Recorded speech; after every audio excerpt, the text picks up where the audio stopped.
First page நேயர்களுக்கு வணக்கம். எடப்பாடி பழனிசாமி அவர்கள் தேர்தல் கூட்டணி குறித்தான பேச்சுவார்த்தைகளை தீவிரம் காட்டிக்கிட்டு இருக்கிறாரு. இருந்தாலும் காலதாமதமாக இந்த பேச்சுவார்த்தையில் ஈடுபட்டாலும் தற்போது பாமகவையும் தேமுதிகவையும் அடித்து தூக்கி இருக்கிறாரு தன் பக்கம்.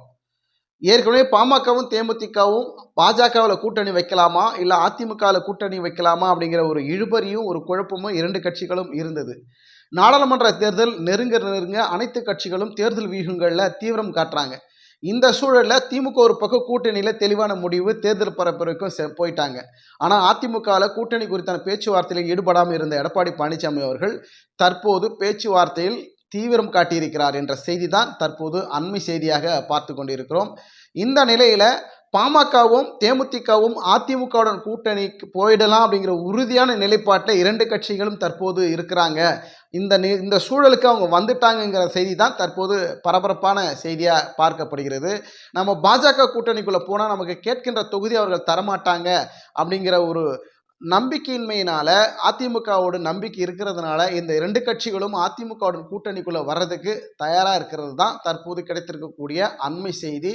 பாமக ஏற்கனவே கடந்த முறை பார்த்தீங்கன்னா 7 தொகுதிகள் கேட்டிருந்தாங்க, ஒரு ராஜ்யசபா சீட்டு கேட்டிருந்தாங்க. அதே போல் இந்த முறையும் 7 சீட்டும் ராஜ்யசபா சீட்டும் கொடுத்தாங்கன்னா நான் கண்டிப்பாக அதிமுகவுடன் கூட்டணியில் வைக்கிறேங்கிற நிலைப்பாட்டுக்குள்ளே இருக்கிறதுனால அதிமுகவும் கொடுக்கறதுக்கு தயாராக இருக்கிறதுனால பாமக அதிமுகவுடன் கூட்டணி வைக்க ரெடி ஆயிட்டாங்க.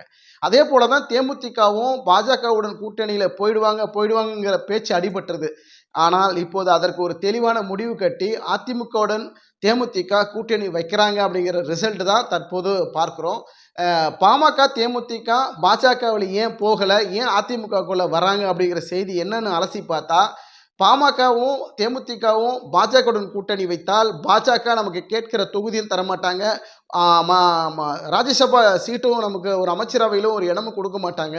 ஆனால் எடப்பாடி பழனிசாமி அவர்கள் நம்ம கேட்கிற தொகுதியை கொடுப்பாரு, ராஜ்யசபா சீட்டும் கொடுப்பாரு அப்படிங்கிற நம்பிக்கையோட பாமகவும் தேமுதிகவும் அதிமுகவுடன் கூட்டணி வைக்கிறதுக்கு ரெடி ஆயிட்டாங்கிறது தான் தற்போது பார்க்கப்படக்கூடிய முக்கிய செய்தி. நாடாளுமன்ற தேர்தல் நெருங்குது. எடப்பாடி பழனிசாமி அவர்கள் காலதாமதமாக பேச்சுவார்த்தையில் தீவிரமாக இறங்கியிருக்கிறாரு.